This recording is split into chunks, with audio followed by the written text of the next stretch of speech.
હવે એ પ્રોગ્રામ પતાવીને બાયણે નીકળો, આપણો સૌરાષ્ટ્રનો માણા મને દરવાજે મળ્યો ને ભેટી ગયો. મારો બાપલિયો આવ્યો ને, મારો વિહામો આવ્યો ને, મારો વાલીડો આવ્યો ને, મારો દાદલિયો આવ્યો ને. ક્યાં ઉતર્યા છો? અરે ગેસ્ટ હાઉસ. મને કે અમે મરી ગયા સાહેબ, ગેસ્ટ હાઉસમાં ઉતરો છો? નહીં ઉતરવાનું, ત્યાં હાલો મારા ઘેરે આરામ કરજો. પણ કીધું તું અત્યારે મળ્યો, મારું બેગ ગેસ્ટ હાઉસ પડ્યો, બેસી જાઓ. મારા મોટરસાઇકલ વાહે હમણાં લઈ આવી.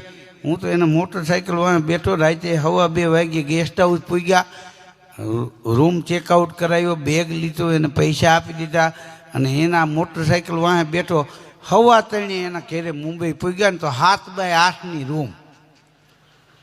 એમાં એના 2 છોકરા વગર માનતાના ગળદિયા જેવા ચાદરું પાથરીને ભૂતા હતા. હા, મેં નાઈન પડેલી, પગ લાંબા કરો નળ ખુલી જાય. મેં કીધું લા તું આઈ લે, મારે હું કે મને કે શાંતિ રાખો, બધું થઈ જાહે. નામ ધીરું ભાઈરે ઉતાવડા. મને ગતનો કકલાવો મીડ્યો.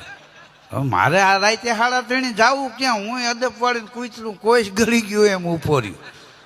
હું જોઉં એમ એના 2 છોકરા ચાદરું પાછીને ઉતા હતા ને, પોટલા વાળ્યા અને ખીતીએ ટીંગાડી દીધા. મને કે લ્યો લંબાવો.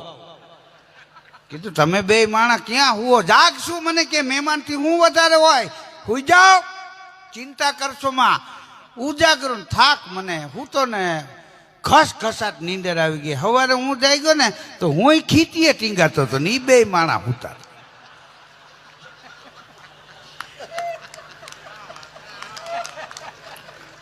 કીધું હેઠો ઉતાર, બ્રશ તો કરું. મને કે ગુડ મોર્નિંગ બાપા.